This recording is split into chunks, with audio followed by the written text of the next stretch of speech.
boy, Fritz Villanueva. I'm back again with another weekly videos. Yeah boy! So in this video, it will be different. So it's still a portrait challenge, but I'll be doing a new design of portrait. I call this glitch effect portrait. If some of you don't know what's a glitch effect, so a glitch effect can hurt.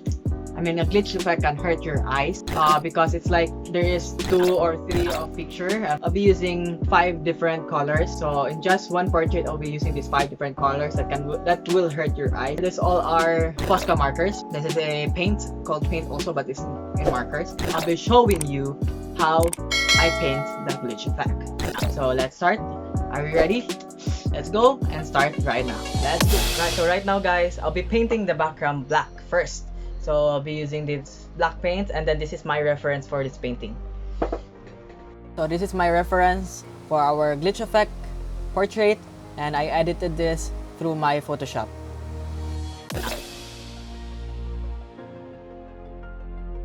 So let's paint first our background, which is I'll be using black paint. So I'll be painting the canvas whole black.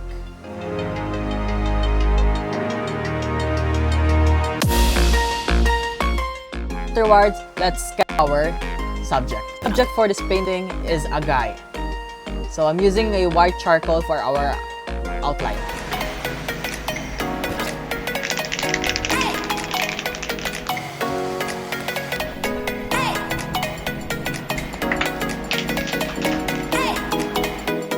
Using Posca markers, and I will be using the white Posca marker for our base outline. This will be our guide for the other colors.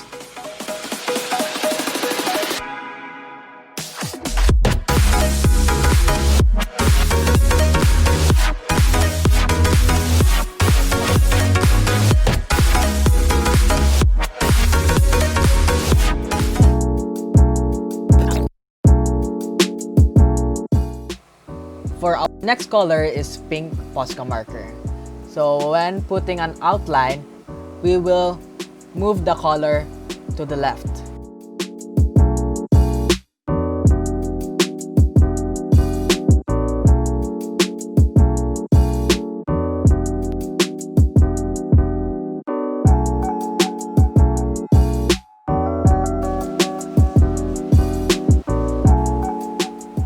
For our next color is aqua and blue Posca markers. So we'll be using the same procedure as our pink Posca markers, but this time it to the right.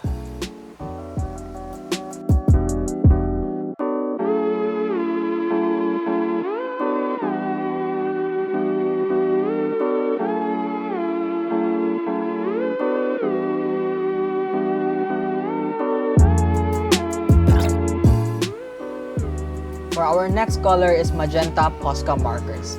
This will be our last glitch effect color for our glitch effect portrait.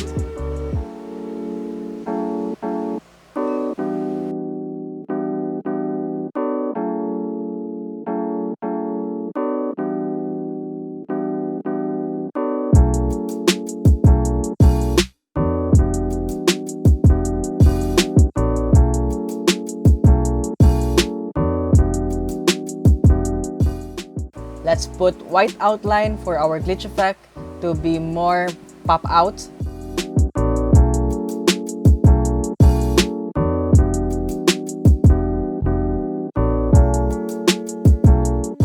And then our last day, be putting dash anywhere in the portrait, but don't put too much dash.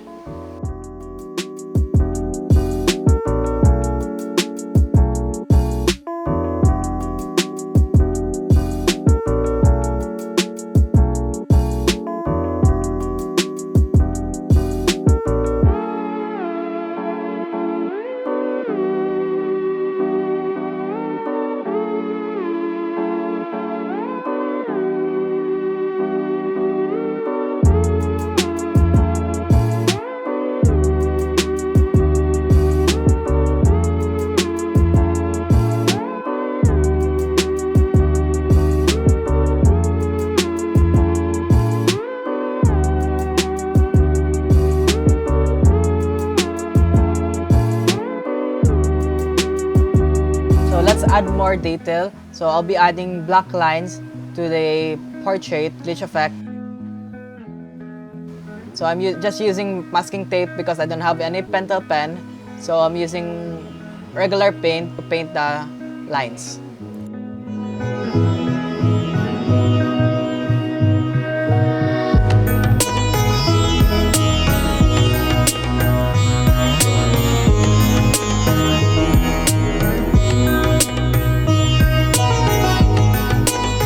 And this is the end of our glitch effect portrait. It's time to sign the paint.